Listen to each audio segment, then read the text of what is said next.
दक्ष news, सामान्यांच्या हक्कासाठी नेहमी दक्ष।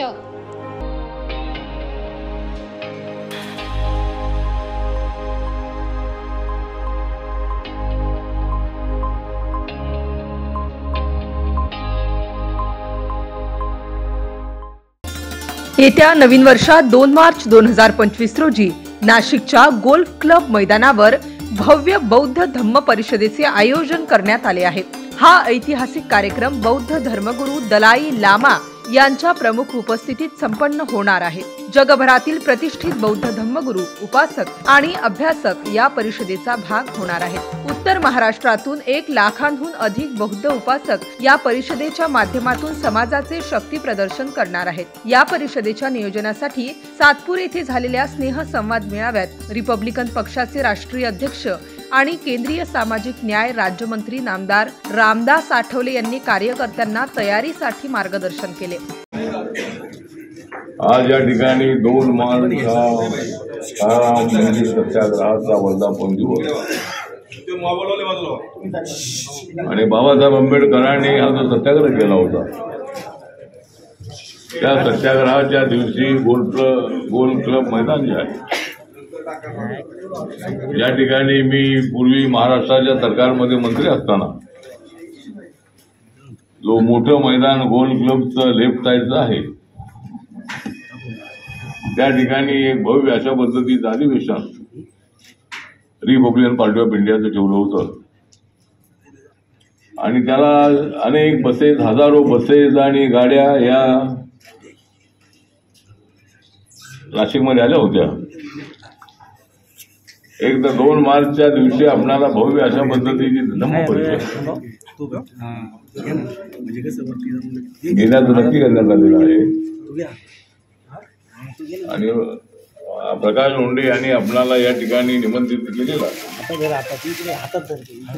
आदरणीय भंते सुगत चेरोजी या ठिकाणी उपस्थित आहेत, त्यांचा विपुल संगीत उपस्थित आहे।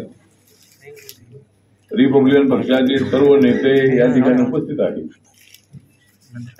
आणि आपण या ठिकाणी मोठ्या संख्येनं स्नेह संवाद सोहळा या ठिकाणी निवडणुकीच्या नंतर ठेवण्यात आलेला आहे। म्हणजे गावागावातला आणि जिल्ह्यातला माणूस तिथं झालेला आहे गोळा, कारण प्रकाश यांनी या ठिकाणी ठेवलेला आहे स्नेह संवाद सोहळा। आपल्याला जर फुलवायचा आहे आपल्या भीमाच्या विचारांचा मळा, आपल्याला फुलवायचा आहे भीमरायांच्या विचारांचा मळा, म्हणूनच या ठिकाणी होत आहे स्नेह संवाद सोहळा। तर या ठिकाणी जास्त बोलण्याची गरज नाही। उत्तर महाराष्ट्र, मुंबई, ठाणे, मराठवाडा आहे, विदर्भ आहे, या ठिकाणचे लोक मोठ्या संख्येनं बौद्ध बांधव या ठिकाणी येतील आणि त्यासाठी एक संयोजन समिती नेमायची आहे। प्रकाश लोंढे यांच्या अध्यक्षतेखाली ही समिती स्थापन होईल आणि त्याच्यामध्ये सुगत भंतेजी त्याचे जनरल सेक्रेटरी असतील आणि बाकीचे उत्तर महाराष्ट्रातले जे ऍक्टिव्ह असणारे आपले काही थोडे कार्यकर्ते आणि बौद्ध समाजामध्ये काम करणारे काही रिटायर्ड अधिकारी आहेत, काही अधिकारी असतील।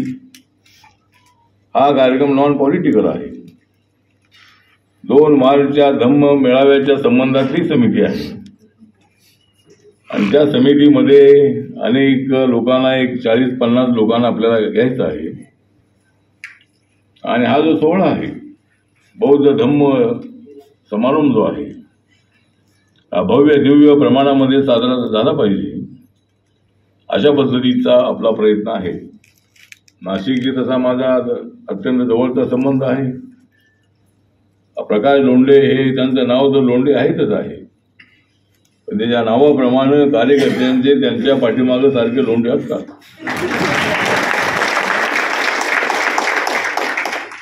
आणि म्हणूनच त्यांचं नाव लोंढे पडलेलं असावं।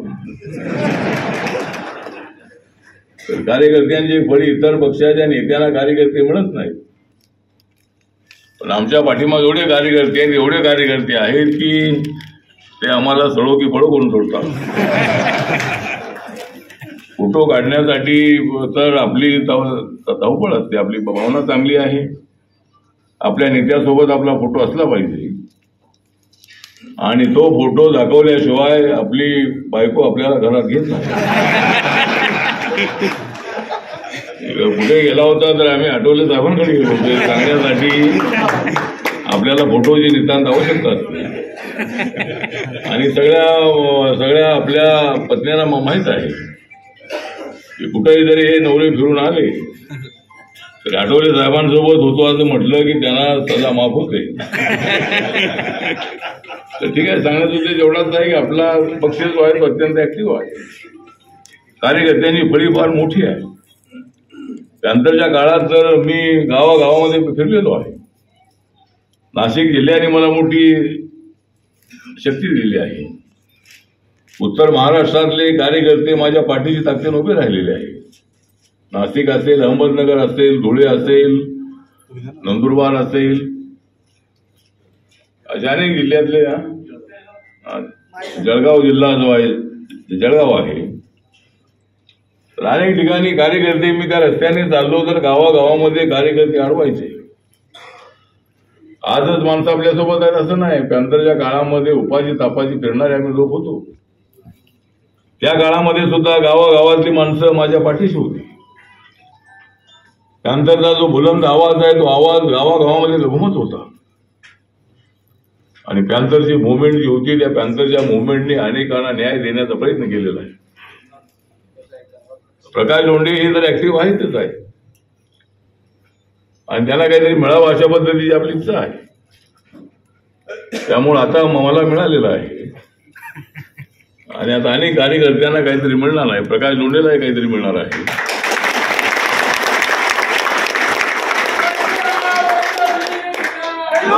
मला देशाचा पंतप्रधानाचा अभिमान वाटतो, पण त्यापेक्षा मला आठवले साहेबांचा अभिमान वाटतो. आठवले साहेबांच्या समोर एका देशाचा पंतप्रधान जेव्हा प्रकाश लोंढेला विचारतो ना, अरे तुझ्या हाताला काय लागलं, काळजी घे, तर देशाचा पंतप्रधान सहज झालं. उभ्या महाराष्ट्राच्या भाजपच्या पदाधिकाऱ्यांनी कार्यकर्त्यांनी सांगितलं उत्तर महाराष्ट्रामध्ये जर प्रकाश लोंढेचा धंदावाद नसला तर आमचं काही खरं नाही. त्यासाठी महाजन साहेबापासून या सर्वांना मी ताकदीनं तुमच्या जीवन मदत केली. कोणाचं नाव घेतलं असेल, कोणाचा मान सन्मान राहिला असेल, मनापासून सर्वांचं अभिनंदन करतो, आभार मानतो आणि एकदा जोरदार करणार नाही, आर्थिक मदत अजिबात करणार नाही, पण मात्र करणार नाही मला खात्री ना. कारण आम्ही लोक तुम्हाला पुरवले, तुम्ही काय पुरवताय तरी पण हा धम्मविजय जर जगायला माहीत असेल, माझा एक एक कार्यकर्ता स्वतःच्या हिमतीचे पक्षनिधी नको आम्हाला, आम्ही तो साहेब तुमच्या स्वप्नातला धम्मविजय एकदा साकार करून दाखवलेली आहे, करून दाखवले, तसेच त्याच ताकदीनं करून दाखवू. मला बोलण्याची संधी मिळाली, मनापासून अभिनंदन करतो, आभार मानतो, धन्यवाद. हम लोग नहीं डरते तूफान की धारों से, दुनिया को हिला देंगे, जय भीम की नारों से. असलेले आपल्या सर्वांचे लाडके नेते सन्माननीय रामदासजी आठवले साहेब, ज्यांनी आजचा हा कार्यक्रम आयोजित केला, ते आमचे स्नेही उपस्थित सर्व प्रिय बंधूंनो आणि बंधू, मी आपला जास्त वेळ घेणार नाही. अलीकडच्या काळामध्ये जे राजकारण झालं, ज्याचा निवडणुका झाल्या, त्या निवडणुकांच्या मध्ये भाजपा सत्तेवर आलेली आहे आणि भाजपा सत्तेवर येण्यामध्ये रिपब्लिकन पक्षाचा मोठा वाटा राहिलेला आहे. 3 निवडणुकांच्या मध्ये आतापर्यंत 3 निवडणुकांच्या मध्ये भारतीय जनता पक्षाला आपण पाठिंबा दिला.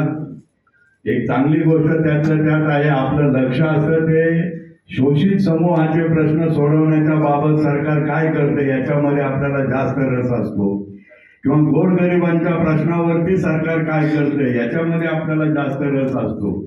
आणि आमचा या 3 निवडणुकांच्या नंतरचा अनुभव असा आहे की भारतीय जनता पक्षावरती दबाव आणल्यानंतर त्यांनी आपले प्रश्न बरेचसे सोडवलेले आहेत, यामध्ये शंका नाही. यावेळी रिपब्लिकन पक्षाचे उत्तर महाराष्ट्र अध्यक्ष प्रकाश लोंढे, राष्ट्रीय सरचिटणीस अविनाश महातेकर, राज्य सरचिटणीस गौतम सोनवणे, मुंबई प्रदेश अध्यक्ष सिद्धार्थ कासारे, रमेश मकासरे, सुरेश बारशिंग, श्रीकांत भालेराव, विजय वाघचौरे, युनायटेड बुद्धिस्ट फेडरेशनचे अध्यक्ष अविनाश कांबळे, ॲडव्होकेट BK बर्वे, चंद्रशेखर कांबळे, घनश्याम चिरणकर, अमित तांबे आणि इतर मान्यवर उपस्थित होते। माजी नगरसेविका दीक्षा लोंढे स्नेहसंवाद मेळावा यशस्वी करण्यासाठी माथाडी कामगार संघटनेचे दीपक लोंढे, भूषण लोंढे पीएल ग्रुप संस्थापक अध्यक्ष यांच्यासह रिपाई पीएल ग्रुप व माथाडी कामगार संघटनेच्या पदाधिकारी व कार्यकर्त्यांनी परिश्रम घेतले। परमेश्वर आंधळे, दक्ष न्यूज, नाशिक।